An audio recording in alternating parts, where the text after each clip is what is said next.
Hey everybody, it's Aunt Cathy here. And I've got a little embroidered towel here called Sweet on Carnations. I have 4 of those complete, in stock. And this towel is just our regular embroidery cotton, and it's about 12.5 inches by about 22.5 inches. And here's what it looks like folded in half.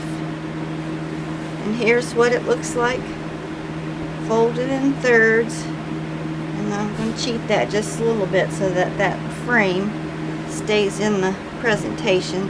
And that's what that looks like.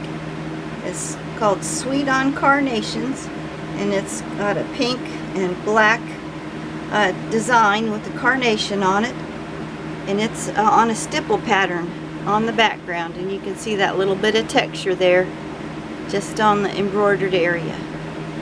It's called Sweet on Carnations, and that's all for now. From handsofAwoman.com. Bye bye.